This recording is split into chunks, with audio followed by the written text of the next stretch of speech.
बिस्मिल्लाहिर्रहमानिर्रहीम अस्सलाम वालेकुम वरहमतुल्लाहि वबरकातुहू। प्यारे नाज़रीन, कैसे हैं आप सब लोग। उम्मीद करता हूँ कि अल्लाह पाक की रहमतों के ज़रिए से खैर वाफ़ियत से होंगे। नमक पारे खाने को किसका दिल नहीं करता, हर बंदे का दिल करता है। और जब ऐसे मानसून की बारिशें चल रही हों, बारिश का मौसम हो, तो एक खस्ता किस्म के नमक पारे जो है वो बनाने का हर बंदे को दिल होता है।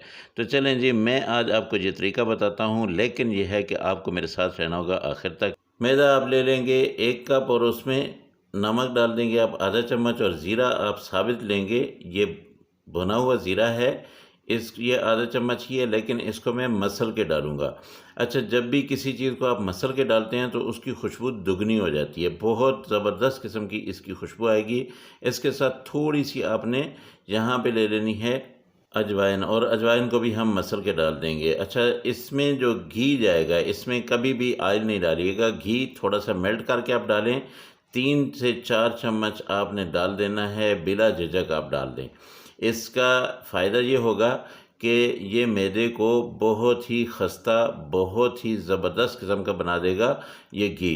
अगर घी में आपने थोड़ी-सी भी कमी बेशी की, तो उससे जो है आपके नमक पारे अच्छे नहीं बनेंगे, खस्ता नहीं बनेंगे, फूलेंगे नहीं। तो इसको अब हम करेंगे अच्छी तरह से मिक्स, और पहले आपने घी को अच्छी तरह से मिक्स कर लेना है, बहुत ही अच्छी तरह से। अच्छा, नमक आप ज़्यादा रखना चाहें तो थोड़ा-सा और डाल लीजिएगा, वरना ये आधा चम्मच ही काफ़ी है। फिर आपने क्या करना है, गरम पानी लेना है। गरम पानी लेके आपने ऐसे ही पानी का छींटा मारना है, उसको गूँथना है, फिर थोड़ा-थोड़ा पानी लगाते जाएँ और इसको गूँथते जाएँ। जब आप देखेंगे कि बिल्कुल ये आटा गूँधा गया है, तब आपने इसको 20 मिनट के लिए रख देना है। इसके ऊपर हल्का-सा ऑयल लगा दें, अगर इसके अंदर थोड़ा ऑयल डाला है तो।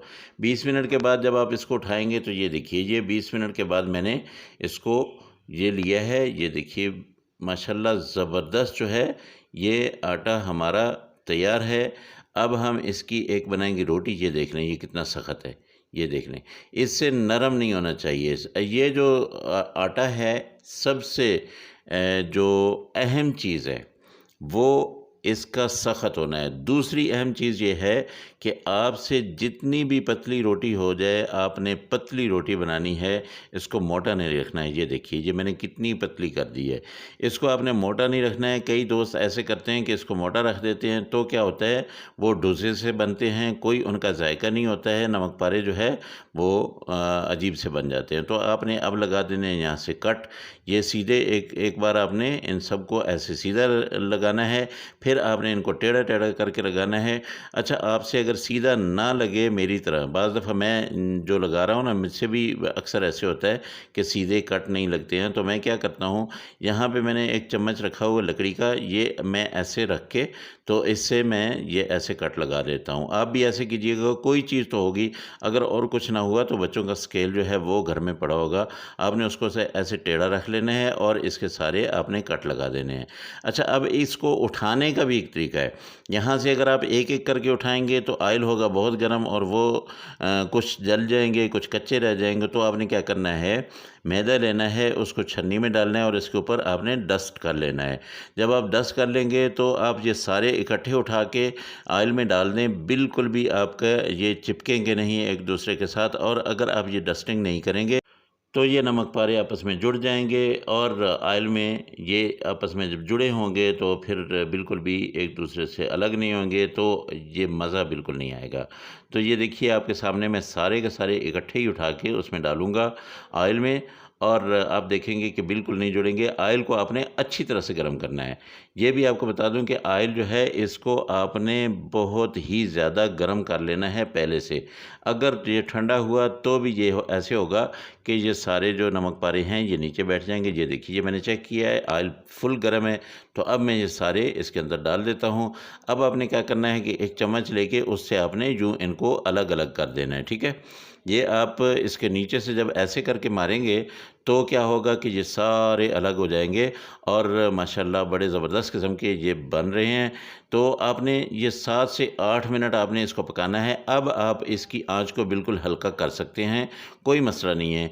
लेकिन जब आप इसको डालेंगे, जब शुरू में आपने डालने हैं, तब इस आँच को तेज़ होना चाहिए, इस ऑयल को तेज़ होना चाहिए। तो मेरे प्यारे-प्यारे दोस्तों, अगर आप लोगों को मेरी वीडियो पसंद आ रही है तो मेहरबानी करके मेरे चैनल को ज़रूर सब्सक्राइब कर लें और बेल आइकन को ज़रूर दबा दें, ताकि मेरी हर आने वाली वीडियो जो है वो आप तक पहुँचे और आपका और मेरा ये दोस्ती का रिश्ता जो है ये कायम रहे। ये देखिए, आपने कितनी देर पकाना है, इतनी देर ही पकाना है कि इसका एक प्यारा सा कलर इनके ऊपर आ जाए। अब देखिए ये कलर चेंज कर रहे हैं, मैं थोड़ी देर के बाद इनको निकालूँगा, तकरीबन 7 मिनट होने वाले हैं। इनको मैं अलटता पलटता रहा हूँ और माशाल्लाह ये ज़बरदस्त किस्म का कलर इनके ऊपर आ गया है। अच्छा, अगर आपके पास फ्राई पैन जो है वो नॉन स्टिक हो तो एहतियात कीजिएगा, ये चम्मच मारते हुए भी। और ये जो छन्ना सा है जिससे मैं निकाल रहा हूँ, अब देखिए माशाल्लाह ये ज़बरदस्त हमारे नमक पारे जो है वो बिल्कुल रेडी हैं। अगली जो बाकी थोड़े से रह गए थे ये भी मैं डाल देता हूँ और ये सब निकाल के आपको दिखाता हूँ कि ये कितने प्यारे, कितने ज़बरदस्त और कितने खस्ता बने हैं। इनके साथ अगर आप चाय बना लें तो सुभान अल्लाह, बहुत ही लाजवाब किस्म का ये कम्बिनेशन हो जाएगा, आपका दिल भी करेगा। ये देखिए, इसको मैं आपको ये देखें, माशाल्लाह इतने ज़बरदस्त ये बन गए हैं और मुंह में घुल जाने वाले। यकीन करें, जैसे ही आप ये देखिए, जैसे ही आप दबाते हैं तो ये सारा टूट जाता है। आप इसको मुंह में जैसे ही रखेंगे तो ये बिल्कुल घुल जाएगा। माशाल्लाह, अल्लाह पाक की रहमतें, अल्लाह पाक की बरकतें आप सब लोगों के घरों में बारिश की तरह बरसती रहें। मेरे वो दोस्त जो परेशान हाल हैं, अल्लाह पाक उनकी परेशानियों को दूर करे। जो मेरे दोस्त बीमार हैं, अल्लाह पाक उनको शिफाए कामिला आजिला अता फरमाए। इंशाअल्लाह आप लोगों से अगली रेसिपी में फिर मुलाकात होगी। मुझे इजाज़त दें और आपने ये नमक पारे ज़रूर बनाने हैं। मुझे बताना है कि आपके नमक पारे कैसे बने हैं। अल्लाह हाफ़िज़। अस्सलामु अलैकुम व रहमतुल्लाहि व बरकातुहू।